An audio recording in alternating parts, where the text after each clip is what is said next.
बहुत समय पहले की बात है। मालवा के राजा इंद्रद्युम्न भगवान विष्णु के बहुत बड़े भक्त थे। उनके मन में अपने प्रभु के दर्शन की इतनी गहरी प्यास थी कि उन्होंने अपने दूतों को चारों दिशाओं में भेज दिया। उनके एक दूत विज्ञापति ने घने जंगलों के बीच रहने वाले कबीले के मुखिया विश्वसु के पास नीलमाधव की गुप्त मूर्ति को ढूंढ निकाला।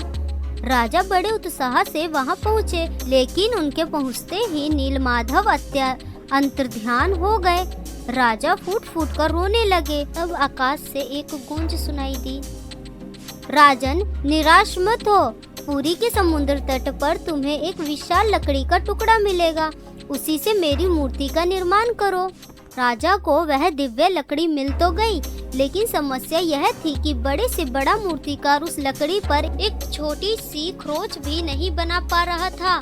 तभी एक वृद्ध ब्राह्मण के रूप में स्वयं भगवान के शिल्पकार विश्वकर्मा प्रकट हुए।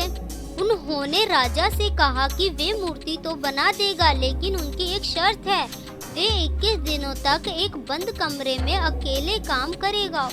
यदि बीच में दरवाजा खोला गया तो वे काम छोड़ देगा। कमरे के भीतर से छेनी और हथौड़े की आवाजें गूंजने लगी, लेकिन 15 दिन बाद अचानक आवाजें आनी बंद हो गई। राजा और उनकी रानी गुड़ीचा को लगा कि शायद वह वृद्ध मूर्तिकार भूख प्यास से मर गया है। चिंता और व्याकुलता में राजा ने शर्त तोड़ दी और कमरे का दरवाजा खोल दिया।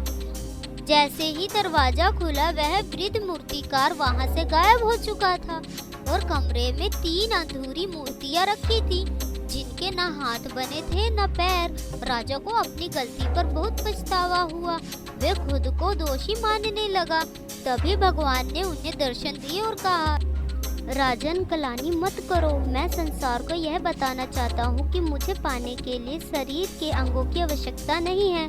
मैं बिना हाथ के भी भक्तों का दान स्वीकार कर सकता हूँ और बिना पैरों के भी उनके पास चलकर आ सकता हूँ।